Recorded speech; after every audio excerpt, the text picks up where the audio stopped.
हरे कृष्ण। जय जगन्नाथ।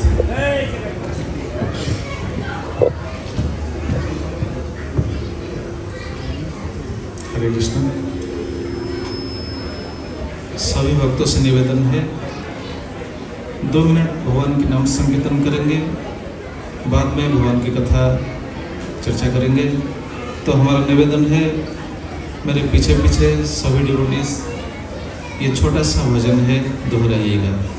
छोटा सा भजन है, जय राधा माधव कुंज बिहारी, शायद आपको मालूम होगा। ठीक है, मेरे साथ दोहराइएगा। जय जगन्नाथ। जय राधा माधव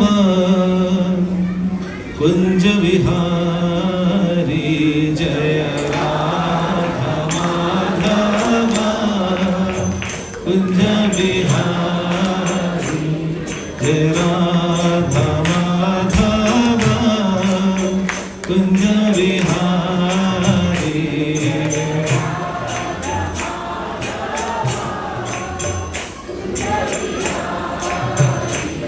जय गोपी जना वल्लभ गिरिवर धारी,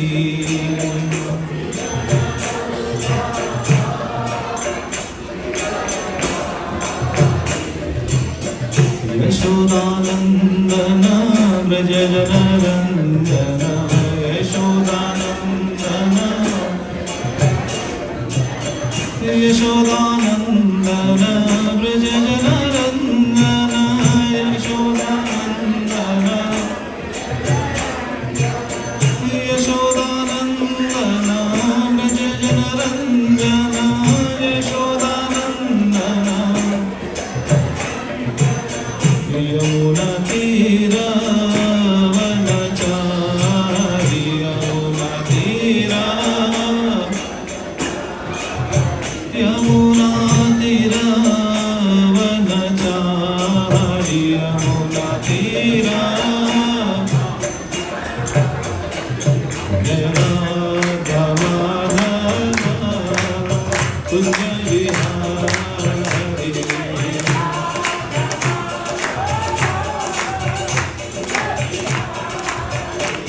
जय Radha Madhav Kunj Bihari.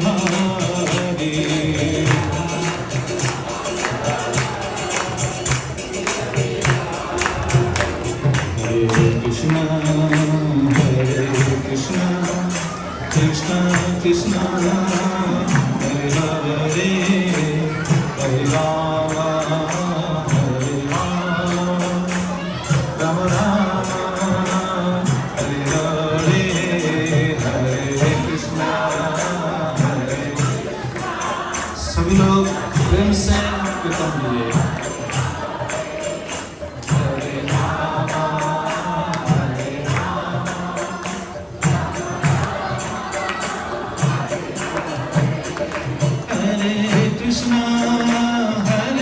Krishna Krishna Krishna Hare Hare, Hare Rama Rama Rama Hare Hare, Hare Krishna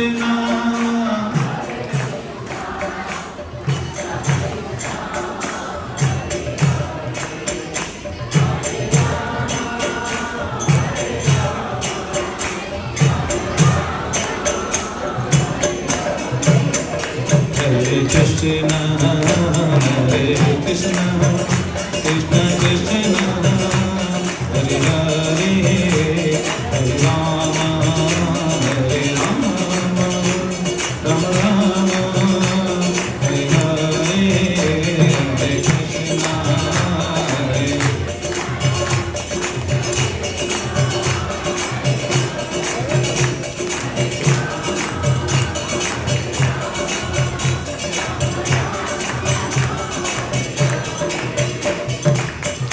Krishna Hare Krishna Krishna Krishna Hare Hare, Hare Ram Ram Hare Hare, Hare Krishna Hare Krishna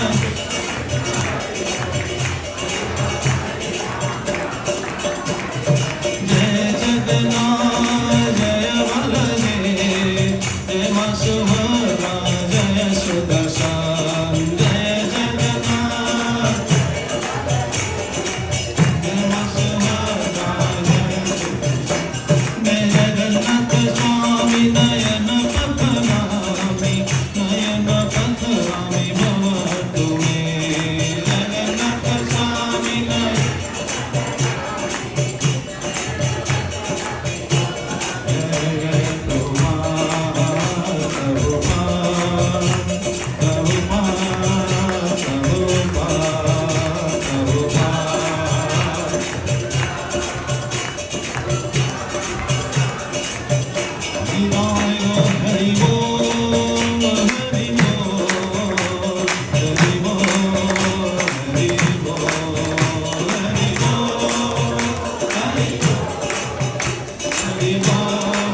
स परिव्राजक शत शिष्मत् अभय चरणविंद भक्ति वेदांत स्वामी श्री प्रभुपाद जी महाराज की, जगत गुरु शिल भक्ति सिद्धांत सरस्वती ठाकुर प्रभुपाद जी महाराज की जय। अनंत कोटि वैष्णव वृंद की, श्री रूप सनातन भट्ट रघुनाथ श्री जय गोपाल भट्टदास रघुनाथ सड़ोस्य वृंद की।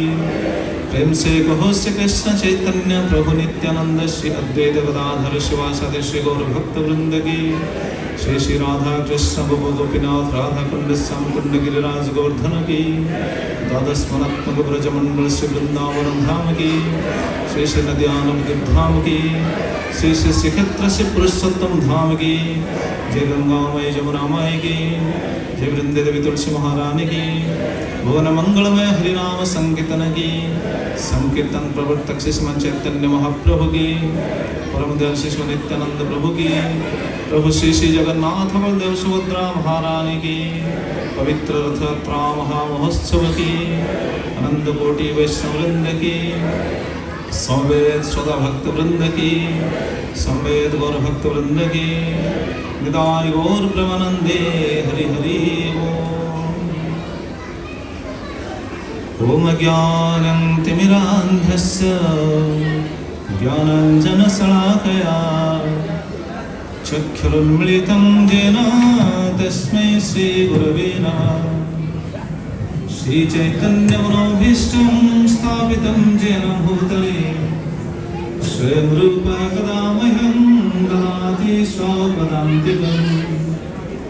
वन्देऽहं श्रीगुरो श्रीयुतपदकमलं श्रीगुरुन् वैष्णवांश्च।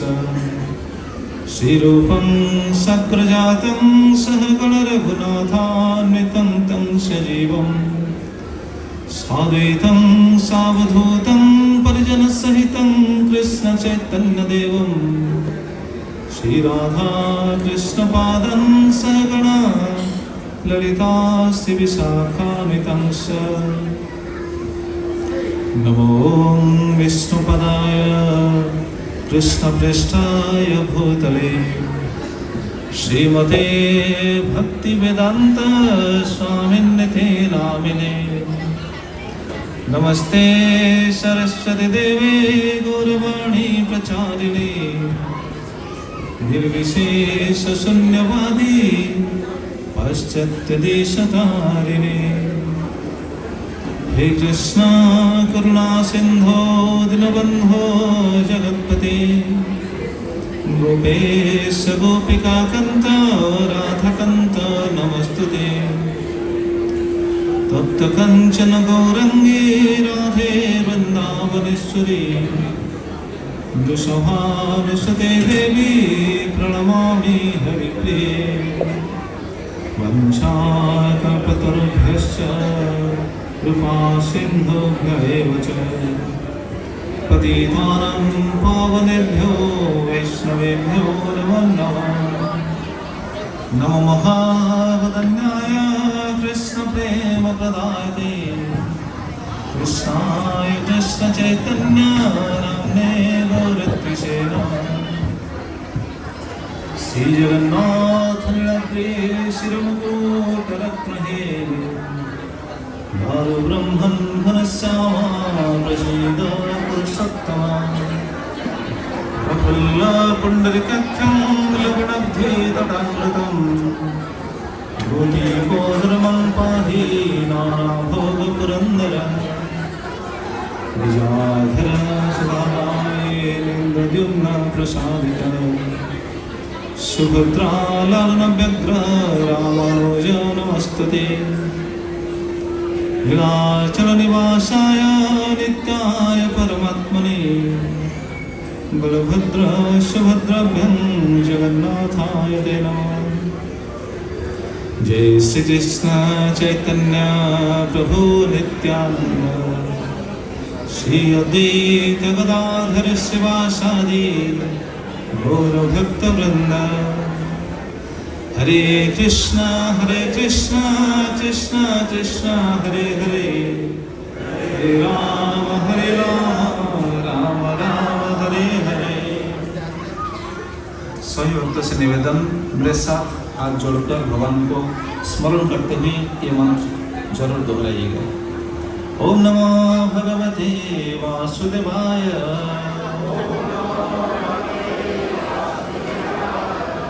ओम नमो भगवते वासुदेवाय।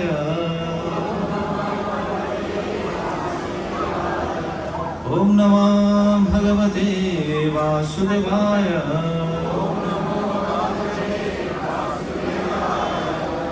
हरे कृष्ण। जय जगन्नाथ। आप सभी लोगों को हमारी इस्कन और से बहुत बहुत धन्यवाद दे रहा हूँ। खास करके यहाँ पर जो जितने उड़िया समाज है, बाहरी उड़िया समाज और जितने भी डिवोटीज हैं, सभी लोग आप यहाँ पर एकत्रित हुए हैं प्रभु श्री श्री जगन्नाथ बलदेव सुभद्रा महारानी के पवित्र रथ यात्रा के अवसर पर। हमको अवसर दिए हैं कुछ जगन्नाथ जी की कथा कीर्तन करने के लिए, इसलिए हम बहुत आभारी हैं। आपके श्री चरण में हमारा कोटि कोटि प्रणाम है। तो आप सभी लोग बहुत भाग्यशाली है। आज मैं सुबह बोल रहा था, डिवोटीज को बोल रहा था कि जगन्नाथ जी कितने कृपाशाली है, कृपामय है। वो कृपा करने के लिए बाहर आते हैं।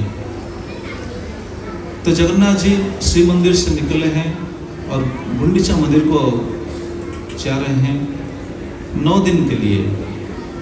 मतलब गुंडीचा मंदिर में रहेंगे 7 दिन, फिर वापस आएंगे।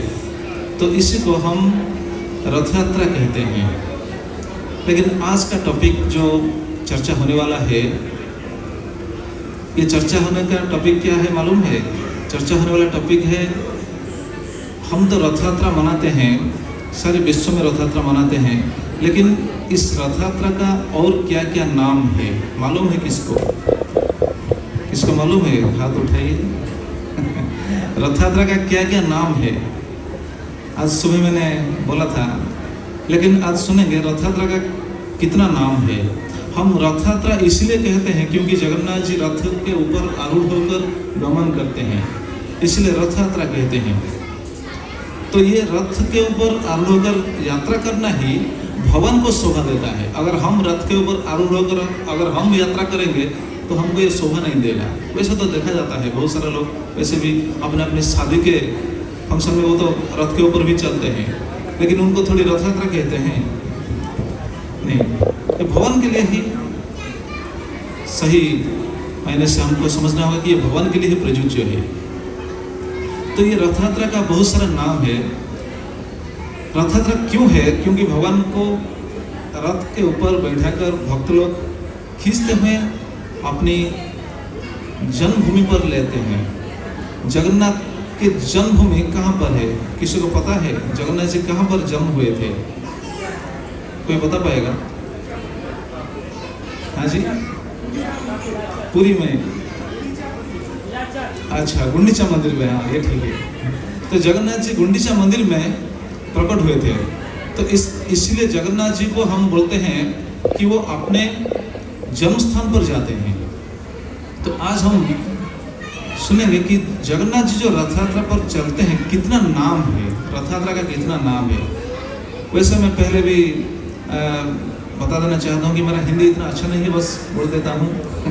आप लोग समझने के लिए की कोशिश कीजिएगा।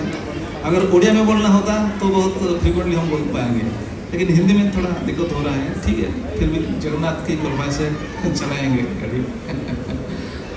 तो जगन्नाथ जी की रथ यात्रा का ये जो नाम है, एक मंत्र है, शायद किसी को मालूम होगा। मेरे साथ ये मंत्र दोहराइएगा। तो इस मंत्र में ऐसा कहा गया है कि अगर रथ के ऊपर जगन्नाथ जी को कोई दर्शन करेगा तो वो मुक्त हो जाएगा। मालूम है ये मंत्र किसको? किसी को पता है? हाथ उठाइए अगर किसी को पता है। जगन्नाथ जी को अगर रथ के ऊपर कोई दर्शन करेगा तो मुक्त हो जाएगा। ठीक है, मेरे साथ दोहराइएगा ये मंत्र। दोले च दोल गोविंद, चापे च मधुसूदन, रथे तु वामनं दृष्ट्वा पुनर्जन्मं न विद्यते। तो देखिए, ये 3 जगह पर भगवान जब बाहर निकलते हैं अपनी आस्थान से मतलब अपने सिंहासन को छोड़कर जब बाहर निकलते हैं, इस 3 अवसर पर अगर कोई भगवान को दर्शन कर देगा तो मुक्त हो जाएगा। शास्त्रों में ऐसा वर्णन है। पहला कौन सा अवसर? पहला है दौड़े चो दौड़ गोविंद। ओडिया लोगों को शायद मालूम होगा, दौड़ गोविंद, जब दौड़ यात्रा होता है, दौड़ यात्रा पर दौड़ गोविंद जाते हैं। दौड़ गोविंद को अगर कोई दौड़ यात्रा के अवसर पर दौड़ी क्या बोलते, झूला है ना झूला में अगर कोई भगवान को दर्शन कर देगा तो मुक्त हो जाएगा। पहला अवसर ऐसा है। और दूसरा क्या है? दूसरा है चापे च मधुसूदन। दौड़ में जब जाते हैं, झूला पर झूलने के लिए जाते हैं, उनको गोविंद कहा जाता है। लेकिन जब चाप खेलने के लिए जाते हैं, पुरी में है नरेंद्र सरोवर, मालूम है किस किस को मालूम है नरेंद्र सरोवर? जगन्नाथ जी जाते हैं नरेंद्र सरोवर को चाप खेलने के लिए। जगन्नाथ जी जाते हैं? नहीं, जगन्नाथ जी की चलंती प्रतिमा मदन मोहन जाते हैं। जगन्नाथ जी के प्रतिमा जाते हैं, मदन मोहन जाते हैं, तो उनको क्या कहा गया है? मधुसूदन। मधुसूदन जाते हैं चाप खेलने के लिए, जिसको हम सभी को मालूम होगा। उस अवसर को क्या कहा गया है? चंदन यात्रा। चंदन यात्रा कितने दिन का होता है? किसी को पता है चंदन यात्रा कितने दिन का होता है पुरी में? हाँ जी, हाँ जी, 21 डेज। लेकिन पुरी में जो होता है 42 डेज होता है, मालूम है? 21 डेज बाहर होता है और 21 डेज अंदर होता है, मालूम है प्रभु? बाहर चंदन 21 डेज और भीतर में मतलब मंदिर के अंदर 21, बाद में 21 डेज होते हैं। और वो 21 डेज में भवन की 21 क्या श्रृंगार होता है, 21 बेस। मंदिर में हमारा कानू गार्डन मंदिर में बहुत सारा बेस है, आपने शायद देखा होगा, बहुत सारे जगन्नाथ जी के बेस है, 21 बेस होते हैं।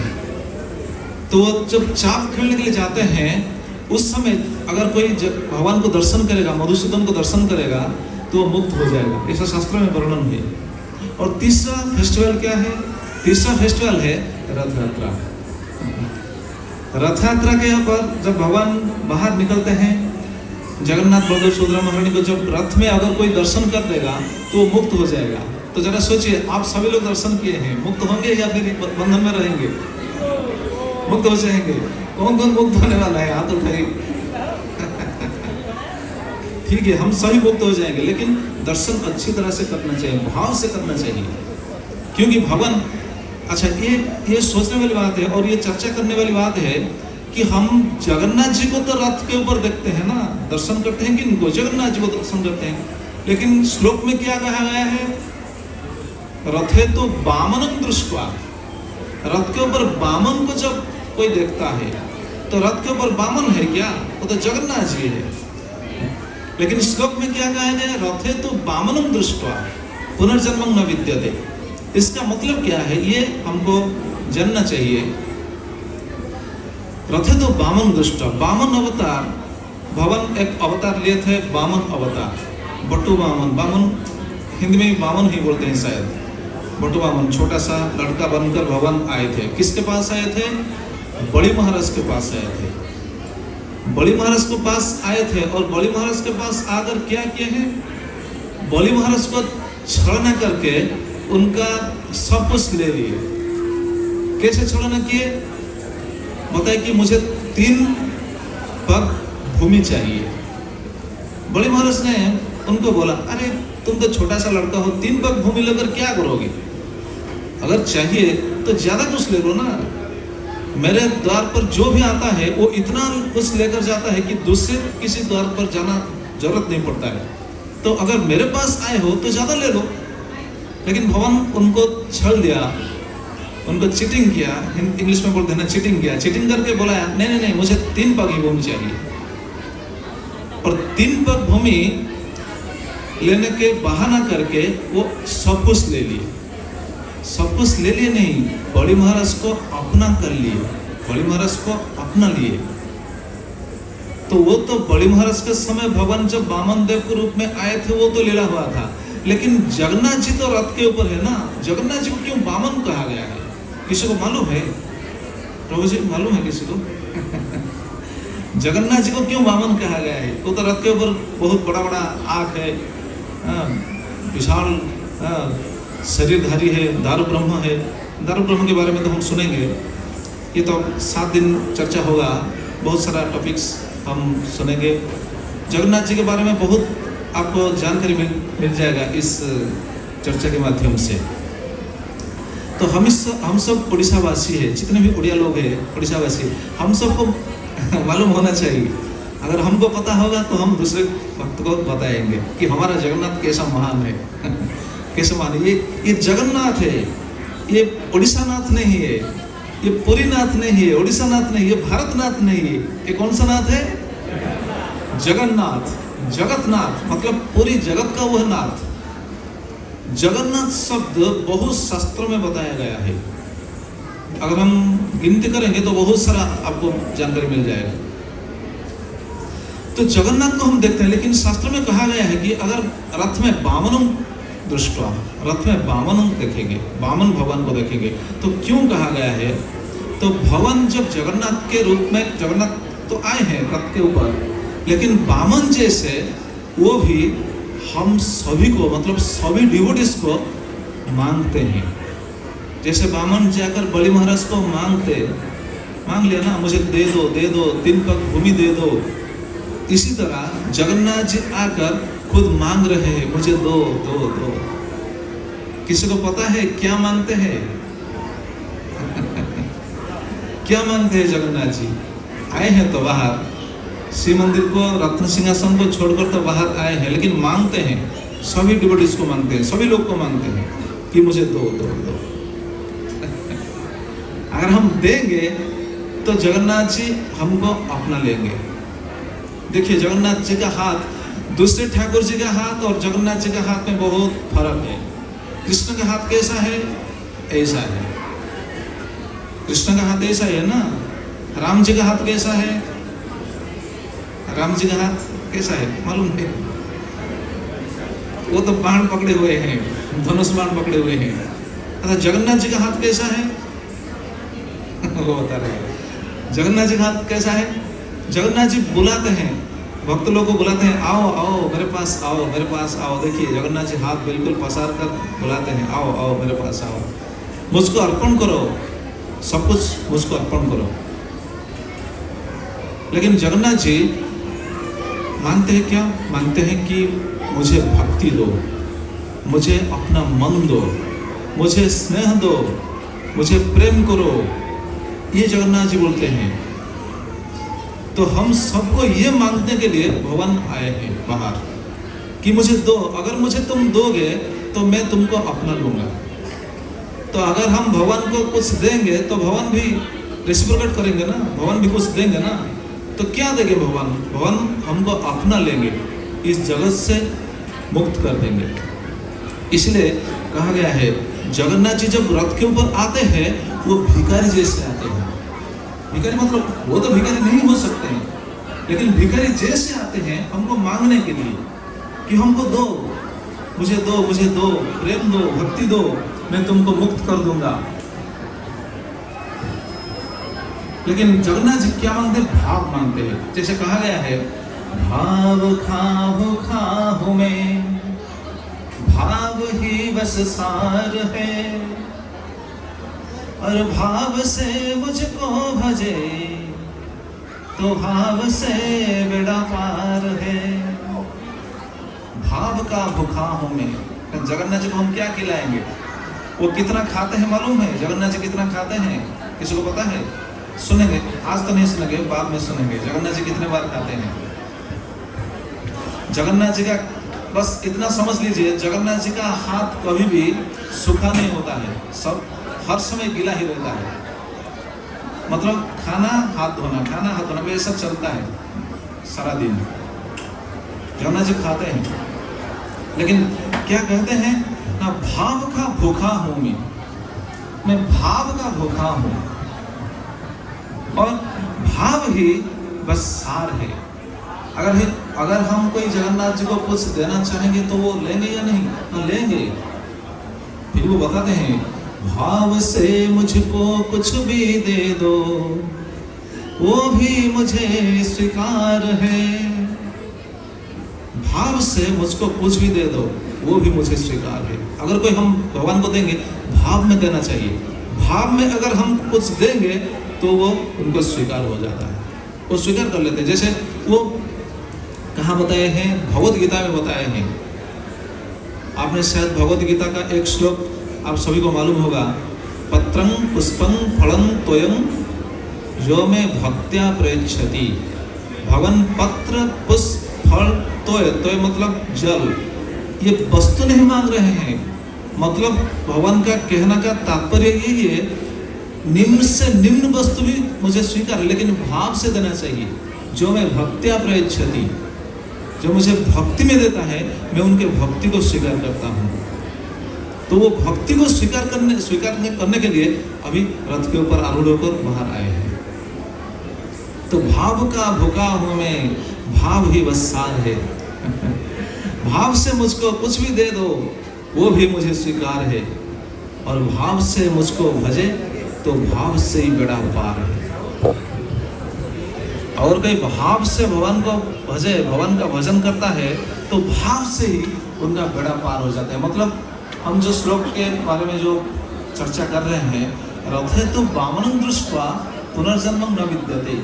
तो रथ के ऊपर अगर वामन को, अगर भगवान को देखेंगे, जगन्नाथ जी को देखेंगे और अपने आप को भगवान के ऊपर न्यौछावर कर देंगे, समर्पित कर देंगे, तो इस संसार से हम जरूर मुक्त हो जाएंगे। ये जगन्नाथ जी का खुद का आश्वासन है हम सब के लिए। तो ये है, ये जो यात्रा में निकलते हैं, इस भाव को लेने के लिए आते हैं और रथ के ऊपर जो आते हैं, इसीलिए इनको रथ यात्रा के नाम से हम सभी को मालूम है। लेकिन जगन्नाथ जी का रथ का नाम क्या है मालूम है? नंदी घोष। नंदी घोष रथ पर जब आते हैं, उनको रथ में बहुत दूर जाना होता है, गुंडीचा मंदिर तक जाना होता है, तो रथ के ऊपर आरूढ़ होकर जाता है, आते हैं। इसलिए इस रथ यात्रा का दूसरा नाम है घोष यात्रा। क्या है? घोष यात्रा। आप नाम याद रखिएगा, कितना नाम है रथ यात्रा का, कितना नाम है। रथ यात्रा या घोष यात्रा एक ही है। पहला हुआ घोष यात्रा। अच्छा, दूसरा है आड़प यात्रा। क्या है? समझ में आ रहा है किसको? आड़प यात्रा। आड़प यात्रा क्यों कहते हैं? क्योंकि भगवान जगन्नाथ जी आड़प मंडप को जाते हैं। आड़प मंडप कहाँ पे है? गुंडीचा मंदिर में जो जाकर जगन्नाथ जी जिस सिंहासन पर बैठते हैं, जगन्नाथ जी अपने भैया और बहन के साथ और अपने आयुध के साथ जिस सिंहासन बैठते हैं, जिस सिंहासन पर बैठते हैं, उस सिंहासन को कहते हैं आड़प मंडप। मालूम है? डिवोटीज को मालूम होना चाहिए। आड़प मंडप कहते हैं। तो आड़प मंडप के तरफ जब जाते हैं, इस यात्रा को इसलिए कहा गया है आड़प यात्रा। किसी को पता है अगर जगन्नाथ जी को आड़प मंडप में कोई दर्शन करेगा तो उनका फल क्या है? प्रभु जी पता है? पता है प्रभु जी? विष्णु प्रभु को पता होगा शायद। अगर आड़प मंडप में जगन्नाथ जी को कोई दर्शन करेगा तो क्या फल है? ठीक है, सुनिए। अगर हम जगन्नाथ जी को दर्शन करने के लिए शिव मंदिर जाते हैं, रोज हर दिन अगर शिव मंदिर जाएंगे, रत्न सिंहासन के ऊपर दर्शन करेंगे, तो कितना फल है? बहुत फल है ना, बहुत सारा फल है। अगर 10 साल तक कंटिन्यूअसली हम जाएंगे, जगन्नाथ जी को दर्शन करेंगे, 10 साल दर्शन करेंगे शिव मंदिर के रत्न सिंहासन पर, जितना फल है आड़प मंडप में बस एक बार दर्शन करने से उतना फल मिल जाता है। तो सोचिए, इसीलिए आप शायद देखे होंगे रथ यात्रा के अवसर पर जो 7 दिन गुंडीचा मंदिर में जगन्नाथ जी रहते हैं, वहाँ बहुत भीड़ होता है दर्शन करने के लिए। बहुत श्रद्धालु आते हैं दर्शन करने के लिए। क्यों आते हैं? इसीलिए शास्त्र में ऐसा वर्णन है। हालांकि हमको पता नहीं, इतना सारा मालूम नहीं शास्त्र में क्या है सभी लोगों को पता नहीं, लेकिन शास्त्र में है। अगर हम साधु संग करेंगे तो धीरे धीरे हमको पता चल जाएगा कि शास्त्र में क्या है। तो आड़प मंडप को जाते हुए जगन्नाथ जी को जब वो जाते हैं, इसलिए ये यात्रा का नाम क्या है? दूसरा नाम क्या है? आड़व यात्रा। तीसरा नाम है, रथ यात्रा का तीसरा नाम है जन्म वेदी यात्रा। क्या है? जन्म वेदी यात्रा। जन्म वेदी मतलब जहां पर जगन्नाथ जी जन्म हुए थे। भवन का जन्म होता है क्या? भवन तो जन्म नहीं लेते हैं, खुद अपने मुख से बताए हैं जन्म कर्म च में दिव्यम एवं जो विधि तत्वतः। जन्म और कर्म दिव्य है, खुद अपने मुंह में बताए हैं। अजो विसन्न अव्यात्मा भूतानाम ईश्वरो विसन्न प्रकृति स्वम अधिष्ठाय संभवामि आत्ममाया। अजो भी मेरा जन्म नहीं है, वो बोलते हैं मेरा जन्म नहीं है, लेकिन जगन्नाथ जी जन्म हुए हैं, कृष्ण भी जन्म हुए थे, राम भी जी जन्म हुए थे, लेकिन उनका जन्म हमारा जैसा जन्म नहीं है, उनका जन्म दिव्य है। जगन्नाथ जी का जन्म भी दिव्य है। कैसा जगन्नाथ जी यहाँ पर जन्म हुए थे ये हम बाद में चर्चा करेंगे, आएगा। तो जन्म हुए थे कहाँ पे? वो आड़प मंडप पे जन्म हुए थे, इसलिए इस जगह को बोलते हैं जन्म वेदी। आड़प मंडप या फिर दूसरा नाम है जन्म वेदी। वेदी वेदी वेदी उड़िया लोगों को मालूम होगा वेदी, तो हिंदी में क्या बोलते हैं? वेदी को वेदी बोलते हैं, ठीक है। तो जन्म वेदी को जाते हैं, इसलिए इस यात्रा का नाम क्या है? तीसरा नाम क्या है? जन्म वेदी यात्रा। इसे याद रखना चाहिए। चौथा नाम क्या है? चौथा नाम है, सभी को मालूम है, ये चौथा नाम क्या है? गुंडीचा यात्रा। ये सबको मालूम है, गुंडीचा यात्रा, क्योंकि जगन्नाथ जी गुंडीचा मंदिर को जाते हैं। गुंडीचा मंदिर को क्यों जाते हैं? इसका कारण भी है। आज सुबह बोले थे, प्रभु जी बोले थे, गुंडीचा मंदिर को क्यों जाते हैं? क्यों जाते हैं किसको मालूम है? गुंडीचा मंदिर को क्यों जाते हैं? जाना क्या जरूरी है? अच्छा अच्छा, मौसी, हाँ, वो राजा के पत्नी रानी थे, गुंडीचा रानी थे। तो जगन्नाथ जी वहां प्रकट हुए हैं, लेकिन जगन्नाथ जी प्रकट वहां होते हुए भी वहां नहीं रहे। वो रहे हैं कहाँ पे? शिव मंदिर में। जो जगन्नाथ मंदिर है, हम बोलते हैं जगन्नाथ मंदिर या शिव मंदिर, वहां पर रहते हैं, वहां रहते हैं। लेकिन यहाँ से जो वहां जाते हैं, पहले बार जो रथ यात्रा हुआ था गुंडीचा मंदिर से जगन्नाथ मंदिर की तरफ गए थे रथ में। पहला रथ यात्रा मालूम है किसको? पहला रथ यात्रा हुआ था उल्टा। तो उस समय गुंडीचा रानी, उनका मन में दुख आया, अरे प्रभु जी चल गए। जगन्नाथ जी उस समय उनको लेने नहीं, मैं आऊंगा, हर साल आऊंगा। तो जब जाते हैं गुंडीचा मंदिर को जाते हैं, गुंडीचा रानी को कृपा करते हैं, और वहां से जब फिर लौटकर शिव मंदिर को चले जाते हैं, उस समय गुंडीचा रानी का मन फिर दुख में भर जाता है। तो जगन्नाथ जी उनको फिर आश्वासन देते हैं, नहीं मैं हर साल आऊंगा, हर साल आऊंगा। तो इसलिए जब गुंडीचा मंदिर को जो जाते हैं, इसलिए इस यात्रा का नाम है गुंडीचा यात्रा। कितना नाम हुआ? 4 हुआ। 5 नाम है, ये नाम शायद किसी को मालूम नहीं होगा। इस यात्रा का नाम है दशावतार यात्रा। मालूम है किसको? जयदेव गोस्वामी ने दशावतार लिखे हैं। दशावतार स्तोत्र मालूम होना चाहिए, सभी को मालूम होगा। तो ये यात्रा का नाम भी है दशावतार यात्रा। दशावतार यात्रा क्यों है?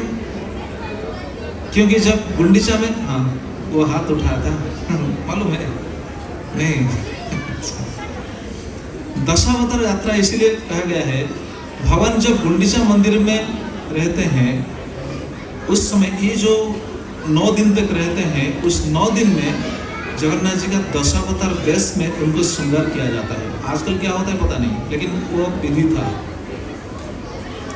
उस दिन।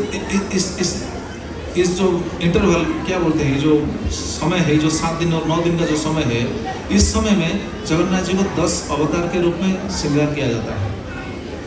तो ये 10 अवतार रूप लेने के लिए जाते हैं गुंडीचा मंदिर। गुंडीचा, आपको ये भी मालूम होना चाहिए, अगर कोई गुंडीचा गुंडीचा गुंडीचा ये अगर कोई बोलेगा भी, स्मरण भी करेगा, देखिए शास्त्र में कैसा कहा गया है, गुंडीचा गुंडीचा यात्रा जे जपंती मनोतमाम ते सर्वे सर्वयज्ञानं प्राप्नुवन्ति फलं महा। ये जो शास्त्र में श्लोक है, गुंडीचा यात्रा जे जपन्ति मनन्तमाम।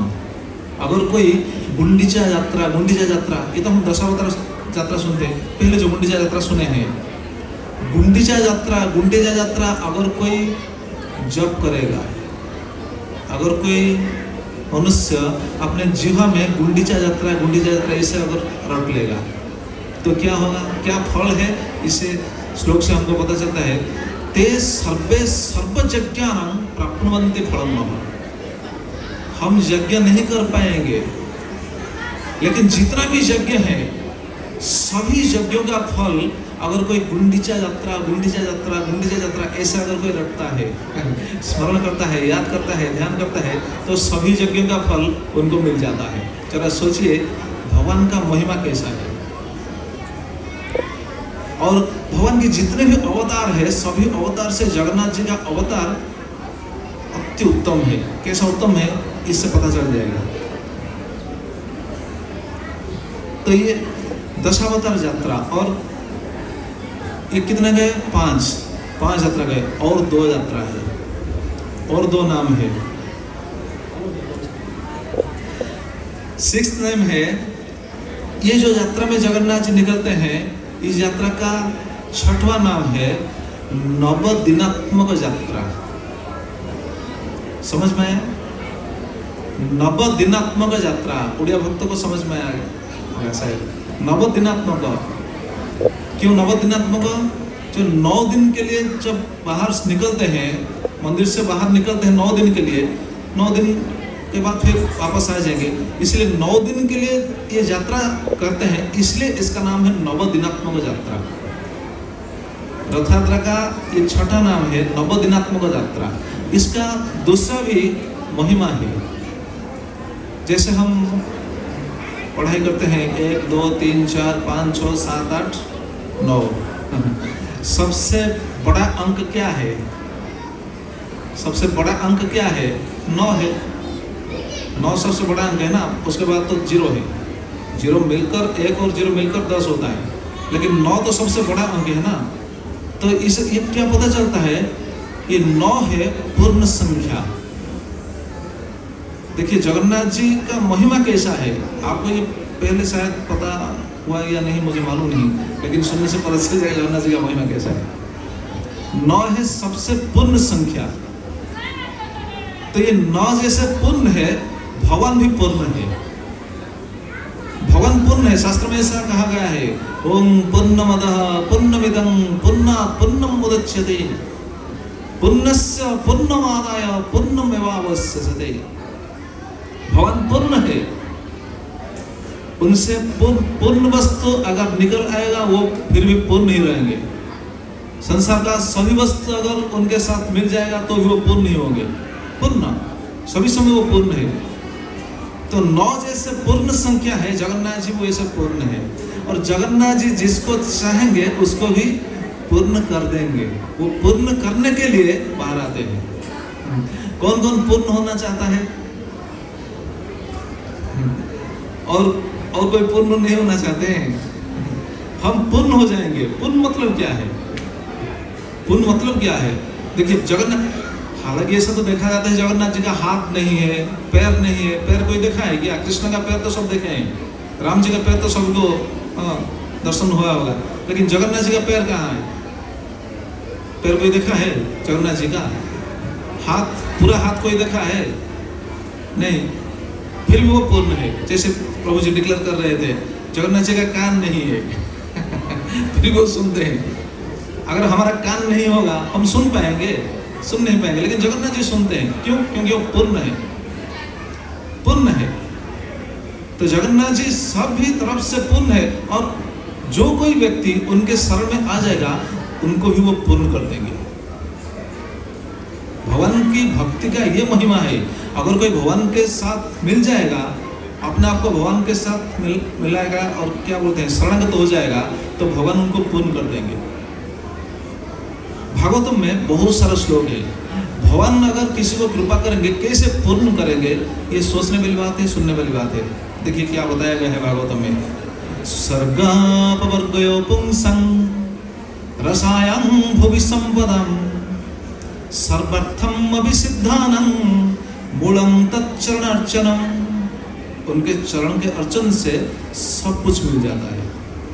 हम जो भी हमारा पास है, जो भी हमको मिला है, ये भगवान नहीं दिए हैं, ये हमारा कर्म दिया है, ऐसा सभी लोग सोचते हैं। ये तो ठीक है, लेकिन सभी चीज भगवान का ही है, और भगवान अगर चाहेंगे तो हमको बिल्कुल पूर्ण कर देंगे। भगवान की कृपा से क्या क्या मिलता है, पहले बताया गया है स्वर्ग। स्वर्ग को भगवान को कृपा से, भगवान की कृपा से हम आसानी से स्वर्ग को जा पाएंगे। स्वर्ग जाना कौन कौन चाहता है? कोई चाहता है स्वर्ग जाने के लिए? कोई नहीं चाहता। स्वर्ग जाने के लिए कौन कौन चाहता है? अच्छा, धीरे धीरे हाथ उठा रहे हैं। स्वर्ग जाना इतना आसान नहीं है। देखिए, हम सभी स्वर्ग जाना चाहते हैं, हाथ नहीं उठा रहे। क्यों? क्योंकि हमको मालूम है स्वर्ग जाना आसान नहीं है। आसानी से हम स्वर्ग नहीं जा पाएंगे, है कि नहीं विष्णु प्रभु? स्वर्ग हम आसानी से नहीं जा पाएंगे, लेकिन भगवान अगर कृपा करेंगे आसानी से स्वर्ग चले जाएंगे। स्वर्ग को जाने के लिए क्वालिफिकेशन भी है। मालूम है स्वर्ग को जाने के लिए क्या क्वालिफिकेशन है? अच्छा, इस संसार से स्वर्ग को कौन कौन गए हैं? स्व शरीर में, पता है किसको? स्व शरीर में स्वर्ग को कौन कौन गए थे? गए थे, आते थे, गए थे। वो आना जाना उनका चला रहता था। कौन है? माता जी हाथ उठा रहे हैं जी। नारद। अच्छा, नारद तो स्वर्ग नहीं, नारद तो सभी ब्रह्मांड को जाते हैं। और कौन स्वर्ग को जाते थे? अच्छा, और कौन? प्रभु जी बोल रहे हैं पंच पांडव। पंच पांडव नहीं, पंच पांडव में एक गए थे, अर्जुन। अर्जुन गए थे स्वर्ग को। गए थे मतलब जाते थे, इस शरीर से जाते थे और आते थे। और कौन जाते थे स्वर्ग को? पता है किसको? ओडिया डिवोटीज को मालूम होना चाहिए कम से कम। और कौन स्वर्ग को जाते थे? माता जी मालूम है? स्वर्ग को जाते थे दशरथ महाराज। दशरथ महाराज जाते थे। और कौन जाते थे? डिवोटीज को मालूम होना चाहिए, मुचुकुंद महाराज। मुचुकुंद महाराज स्वर्ग को जाते थे। और कौन जाते थे? भागवतम वर्णन है, खट्टंग महाराज। खट्टंग महाराज स्वर्ग को जाते थे। दशरथ जब स्वर्ग को जाते थे, दशरथ का इतना महिमा स्वर्ग में विस्तार हो रहा था, इंद्र जी खूब प्रशंसा करते हैं। और दशरथ जी को बुलाकर इंद्र जी, जो स्वर्ग के राजा है, वो अपने आसन पर दशरथ जी को बैठाते थे। जरा सोचिए, जैसे प्रभु जी डिक्लेयर कर रहे थे, आप सभी लोग हमारा चीफ गेस्ट है। तो दशरथ इंद्र के लिए चीफ गेस्ट है। लोग इतना चीफ गेस्ट, मतलब ऐसा चीफ गेस्ट है, इंद्र जी खुद अपने सिंहासन पर उनको बिठाए थे। तो स्वर्ग जाना इतना आसान नहीं है, लेकिन भगवान अगर चाहेंगे तो स्वर्ग को व्यक्ति चला जाएगा। ये भगवान की कृपा से संभव है। वो सब डिवोटी स्वर्ग को जाते थे भगवान की कृपा से। तो ये कहने की बात ये है कि भगवान अगर चाहेंगे तो जो भी हो उनको पूर्ण कर देंगे, पूर्ण कर देंगे, उनका क्वालिफिकेशन हो या फिर नहीं हो। स्वर्ग को जाना इतना आसान नहीं। स्वर्ग को जाने के लिए क्या क्या क्वालिफिकेशन होना चाहिए, ये तो बहुत लंबा लिस्ट है। तो भगवान चाहेंगे तो भगवान आराम से एक डिवोटीज को स्वर्ग भेज देंगे। अच्छा, दूसरा है अपवर्ग।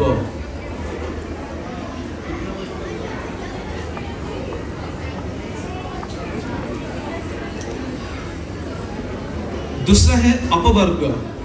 भगवान अगर चाहेंगे तो अपवर्ग भी दे सकते हैं। अपवर्ग मालूम है क्या है? आज तो बस ये यात्रा का बारे में सुन रहे हैं, कल से हम सुनेंगे जगन्नाथ जी की लीला, श्रीक्षेत्र के महात्म्य। श्रीक्षेत्र ये जो 7 दिन क्या क्या होने वाला है आपको मालूम होना चाहिए। कम से कम मैं बता देता हूँ क्या क्या सुनेंगे। श्रीक्षेत्र के महात्म्य क्या है? जब श्रीक्षेत्र कोई जाता है, वहां पर रहता है, घूमने के लिए जाता है तो उनका क्या फल होता है? आप सब गए हैं कि नहीं? श्रीक्षेत्र पुरी गए हैं कि नहीं? पुरी जाने के लिए कितना परिश्रम करना होता है यहाँ से? जो भी पूरी गया है उनको क्या फल मिलता है। और सुनेंगे महाप्रसाद महात्म्य। महाप्रसाद के महात्म्य क्या है, दारु ब्रह्म महात्म्य, दारु ब्रह्म से कैसे जगन्नाथ प्रकट हुए हैं, श्रीमंदिर महात्म्य, लिंगराज महात्म्य, बहुत सारा टॉपिक से देखते हैं जगन्नाथ कितना दूर तक चलाएंगे। वो तो उनके ऊपर, हमारा ऊपर कुछ भी नहीं है। तो ठीक है, ये जो भवन कैसे पूर्ण कर देते हैं इसके बारे में बताता हूँ। पहला है स्वर्ग, दूसरा है अपवर्ग। अपवर्ग मतलब क्या है, जैसे हम पढ़ाई करते हैं प वर्ग, प वर्ग में 5 लेटर्स है। कौन कौन लेटर है उड़िया भक्त मालूम हुआ, प फ भ भ म, 5 अक्षर है। लेकिन जहाँ 5 अक्षर नहीं है वो है अपवर्ग। कहाँ पे 5 अक्षर नहीं है, जहाँ पर नहीं है वहाँ भगवान भेज सकते हैं, मतलब पूर्ण कर देंगे, जगन्नाथ जी पूर्ण कर देंगे। 5 अक्षर का मतलब क्या है हमको ज्ञात होना चाहिए। 5 अक्षर का क्या है, पतन फला संबंध भय, मृत्यु जहाँ पर नाय, प फ ब भ म रहे, स्वप वर्ग कहाय। ये 5 चीज जहाँ नहीं है उस स्थान को अपवर्ग कहते हैं। पहला है प से पतन, जिस स्थान को प्राप्त करने के बाद व्यक्ति को पतन नहीं होता है, मतलब हम जहां भी जाएंगे पतन अवश्यंभावी है, श्योर पतित होंगे। कितने तक जाएंगे हम, स्वर्ग, अभी स्वर्ग के बारे में बता रहे थे, स्वर्ग तो 5 ही है। सबसे ऊंचा प्लैनेट क्या है, ब्रह्मलोक, जहां पर ब्रह्मा जी रहते हैं। ब्रह्मलोक जाते हुए भी अगर कोई ब्रह्मलोक को सिधार गया है फिर भी वहां से उनको लौटना पड़ता है। गीता में ऐसा कहा होता है, भगवान खुद बताए हैं, आप ब्रह्मो भुवनं लोका पुनरावर्तिन अर्जुन। हे अर्जुन, अगर कोई ब्रह्मलोक भी प्राप्त कर सकता है लेकिन वहां से भी उनको लौटना पड़ता है, लेकिन अगर कोई मेरा धाम प्राप्त करेगा तो पुनर्जन्म न विद्यते। तो जिस स्थान को जाने के बाद पतन नहीं होता है वो है भगवान का धाम। प से पतन, और दूसरा है प से परिश्रम, जहाँ पर परिश्रम नहीं है यहाँ बहुत परिश्रम है। परिश्रम है कि नहीं, बहुत परिश्रम करना पड़ता है। जैसे माता जी लोग कुकिंग करते हैं, परिश्रम है कि नहीं, या अपने आप सब हो जाता है, नहीं, कुकिंग करना पड़ता है, बहुत परिश्रम होता है। जैसे सभी जाते हैं कर्म क्षेत्रों को कर्म करने के लिए, परिश्रम होता है कि नहीं, अपने आप तो कुछ नहीं मिलता ना, परिश्रम होता है। लेकिन जहाँ परिश्रम कुछ भी नहीं है, बस आराम ही आराम है, तो आरामदायक स्थान को हम जाना चाहेंगे या नहीं, कौन कौन जाना चाहता है। आराम है, बिल्कुल परिश्रम नहीं, बिल्कुल परिश्रम नहीं, वो स्थान है परिश्रम। प से परिश्रम, प से पतन, और फ से फ से फैन। फैन मतलब जैसे भैंस, गौ माता जो खाना खाते समय उनका मुंह से जो फैन निकलता है, हिंदी में क्या बोलते हैं, फैन को क्या बोलते हैं हिंदी में, झाग। हाँ, झाग निकलता है, फैन झाग निकलता है ना। वैसे हम भी परिश्रम करते हैं, परिश्रम करते हुए हमारा भी झाग निकलता है, कितना पसीना निकलता है, कितना हम थक जाते हैं। लेकिन वहाँ एक ऐसा स्थान है जहाँ पर जाने के बाद वो झाग नहीं निकलेगा, फैन नहीं निकलेगा। और फ से दूसरा भी है फलाशा, पतन फलाशा, फल आशा, जिस स्थान को जाने पर कोई फल की आशा नहीं करेगा। भगवान गीता में बताया है, हमको कर्म करना चाहिए लेकिन फल की आशा नहीं करना चाहिए। लेकिन हम यहाँ जितने भी कर्म करेंगे, जितने देर तक कर्म करेंगे, फल की आशा करेंगे ही करेंगे। लेकिन एक ऐसा स्थान है जहाँ जाने के बाद फल की आशा नहीं करेगा, एक ही आशा होगा, क्या, मैं भगवान की सेवा करूंगा, वो स्थान। पतन फलाशा। थर्ड है ब से प से बंध, बंधन। यहाँ कितना सारा बंधन है, हम कोई भी यहाँ मुक्त नहीं है, बंधन है, सभी बंधन में है। लेकिन एक ऐसा स्थान है जहाँ जाने के बाद कोई बंधन नहीं है। यहाँ बंधन है कि नहीं, हमको यहाँ से घर को लौटना पड़ेगा कि नहीं, क्यों, क्योंकि बंधन है, कितना सारा बंधन है। पता है कितना बंधन है हमारे ऊपर, कोई बता पाएगा कितना बंधन है।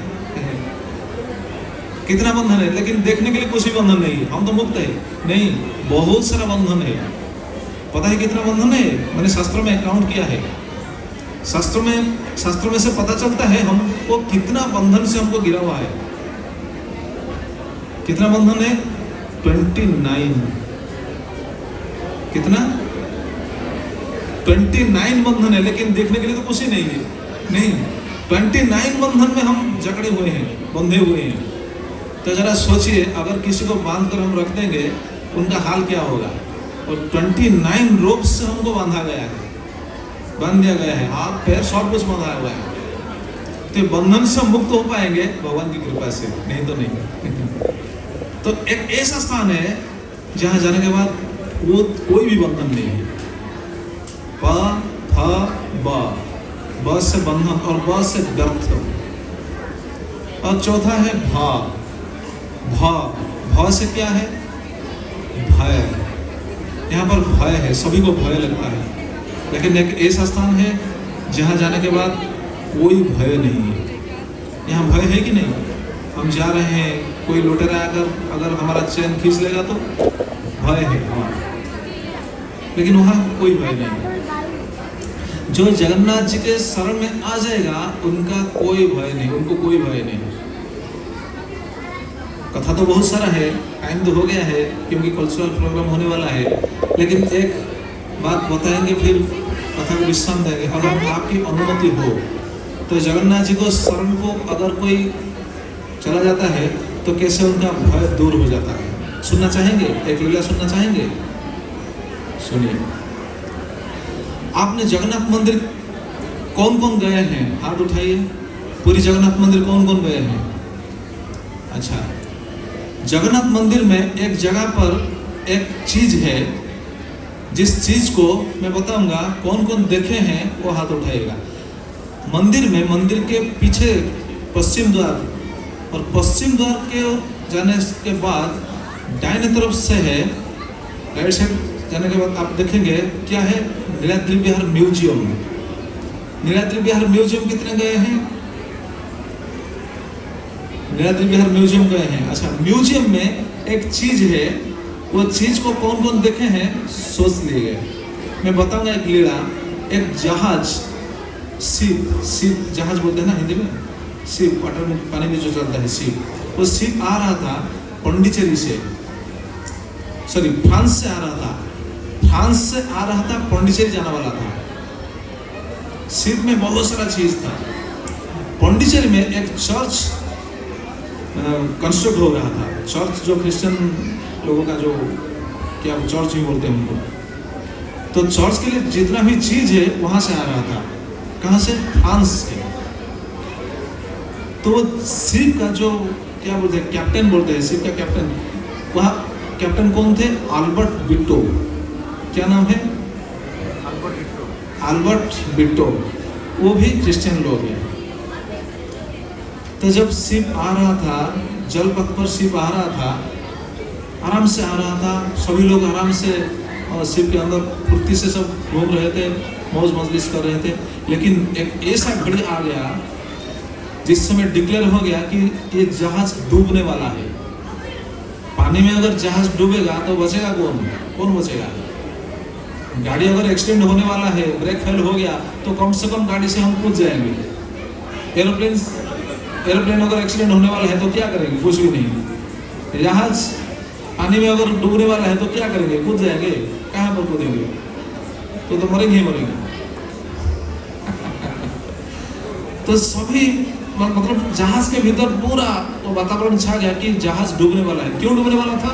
क्योंकि दो विपद जहाज की ओर आ रहा था। मालूम है क्या क्या विपद आ रहा था? एक है घूर्णिझड़, हिंदी में क्या बोलते हैं, जैसे सुनामी जैसे उड़ता है पानी में, वैसा साइक्लोन है जी, हाँ वो भवंडर पानी में। वो समुद्र के अंदर अगर एक भवंडर आएगा तो जहाज तो ये भवंडर के सामने तो कुछ भी नहीं है, वो तो अपना आसानी से डूब जाएगा। तो एक ऐसा विपद आ रहा था बहुत बड़ा।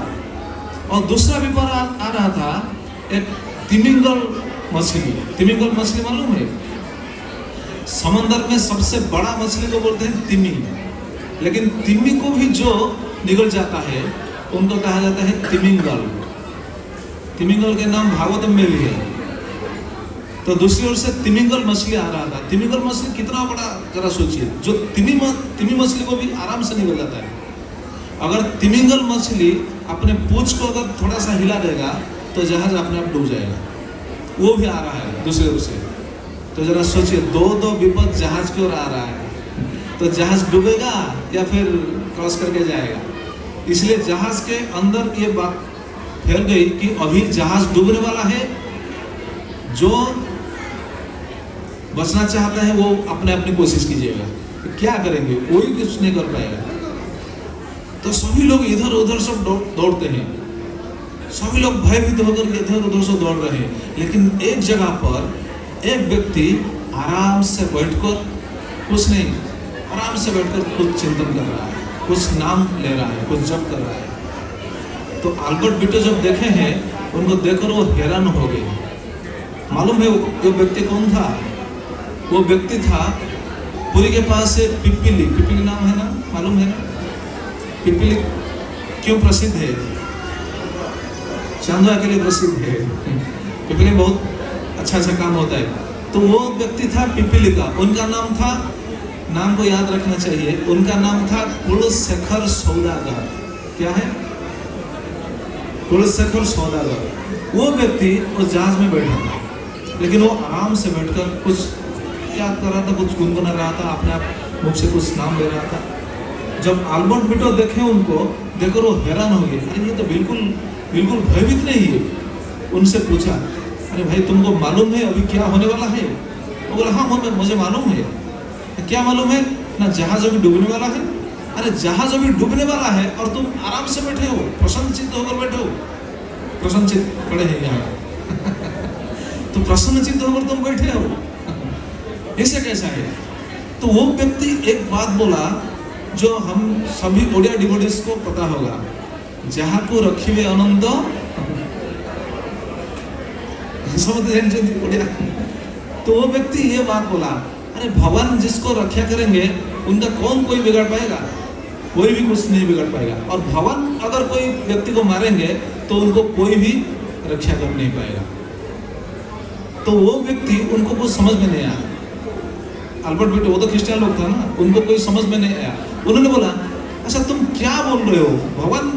भगवान अगर रक्षा करेंगे तो कोई मान नहीं पाएगा, तो भगवान कौन है? यीशु को आएंगे, यहाँ आएंगे रक्षा करने के लिए। तो उन्होंने बोला, नहीं, यीशु भगवान है क्या? यीशु भगवान नहीं है। हम सभी को मालूम होना चाहिए यीशु भगवान है क्या? यीशु तो खुद बताए हैं, मैं भगवान नहीं हूँ। I am the son of God, I am not God, I am the son of God. तो who is God? Who is the father? अगर यीशु सन है तो फादर कौन है? फादर जगन्नाथ है ना। तो फादर जगन्नाथ ही है। तो वो बताया कि देखो, अगर हमको बचा सकेंगे तो दूसरा कोई नहीं, सिर्फ जगत के नाथ जगन्नाथ ही बचा सकेंगे। वो व्यक्ति हैरान हो गया, अरे इतना बड़ा दो विपद आ रहा है, श्योर डूबने वाला है, तुम बोलते हो कि बचा पाएंगे? हाँ बचा पाएंगे, लेकिन एक शर्त है, अपने आप को भगवान के पास समर्पित कर देना होगा। हम सब भगवान के पास समर्पित हो जाना चाहिए। अगर हम समर्पित हो जाएंगे तो वो जरूर बचाएंगे। और समर्पित होकर क्या करना चाहिए? नाम करना चाहिए। हरे कृष्णा कृष्ण कृष्ण हरे हरे, हरे राम राम राम हरे हरे। तो जब ऐसा वो व्यक्ति ने, कुलशेखर सौदागर ने जब बताया अल्बर्ट बीटो को, अल्बर्ट बीटो ने इस बात को पकड़ा। क्यों पकड़ा? क्योंकि सामने विपद है, जहाज जरूर डूबने वाला है और दूसरा चारा कोई नहीं है, बचाने वाला कोई नहीं है। तो विपद में तो भगवान के शरण को तो जाना बुद्धिमान का काम है और दूसरा उपाय भी नहीं। तो ऐसा सोचकर अल्बर्ट बीटो ने जहाज में बिल्कुल ये बात भी फैला दी कि सभी लोग भगवान को भजन कीजिए और भगवान का नाम कीजिए। और उसी समय अल्बर्ट बीटो ने एक प्रॉमिस किया, अगर इस विपद से हम मुक्त हो जाएंगे तो जहाज में जितना सारा वस्तु है, जितना सारा चीज है, ये सभी चीज हम जगन्नाथ जी को दे देंगे। वो एक ऐसा प्रॉमिस किया। तो ऐसे प्रवेश करके सभी भक्त वहाँ पर जितने भी वो तो भक्त नहीं थे, सभी लोग सिर्फ नाम किए हैं, भगवान के नाम किए हैं। जब नाम किए अति व्याकुल होकर, अति प्रेम से, अति क्या बोलते हैं, मृत्यु मुख में है ना, क्रंदन होकर भगवान के नाम किए हैं। हरे कृष्णा कृष्ण कृष्ण हरे हरे, हरे राम राम राम हरे हरे। इस नाम कुछ समय करने के बाद फिर दूसरा मैसेज आया। क्या मैसेज आया मालूम है?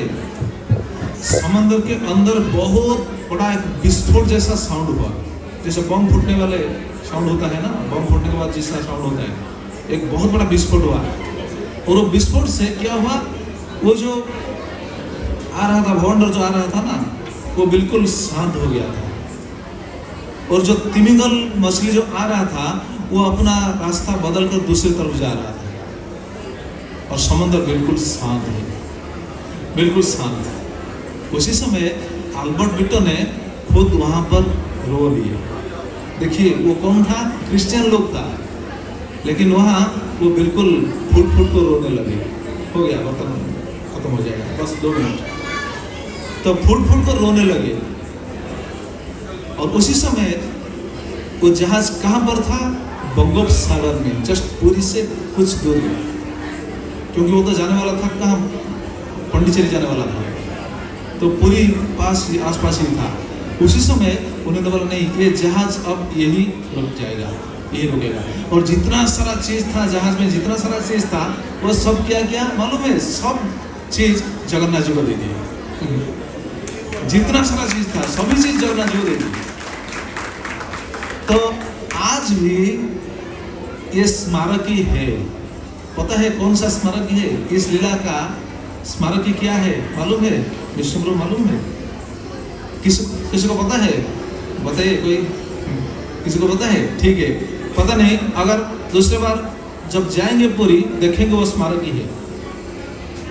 हम जो भी बता रहे थे नीलाद्री विहार म्यूजियम के अंदर जब आप प्रवेश करेंगे, देखिए कि बाएं तरफ एक बहुत बड़ा बेल है, घंटी बोलते हैं ना, बेल जो चर्च में लगता है, बहुत बड़ा बेल घंटी लगता है चर्च में, देखे हैं?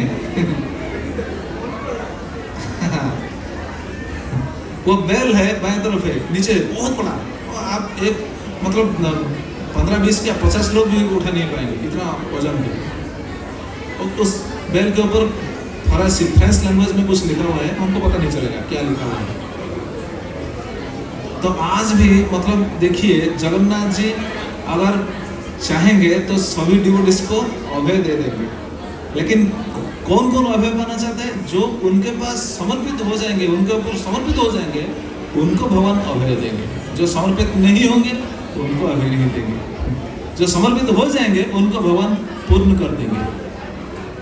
तो नव दिनात्मक जो यात्रा में भगवान निकलते हैं सभी को पूर्ण करने के लिए। बाकी जो यात्रा है वो कल हम चर्चा करेंगे।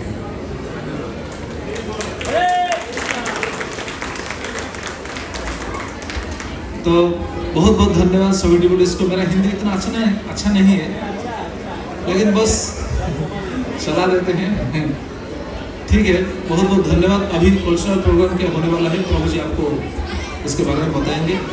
कल हम वो यात्रा का लास्ट बताएंगे और दूसरा चर्चा भी करेंगे, ठीक है। हरे कृष्ण, जय जगन्नाथ, बहुत जोर से जय जगन्नाथ, जय जगन्नाथ स्वामी की, जय बलदेव सुभद्रा महारानी की, निताय गौर प्रेमानंदे, हरि हरि बोल, आनंदे गवार, हरि हरि बोल। हरे कृष्णा। 28 तक हमारा श्री श्री राधा गोपाल कृष्ण टेम्पल कानूगढ़ में हमारा जगन्नाथ पता चलेगा। All are welcome. 7:45 से 8:45 तक चलेगा। 28 तक जो जगन्नाथ कथा सुनना चाहते हैं प्लीज़ कम। हरे कृष्ण।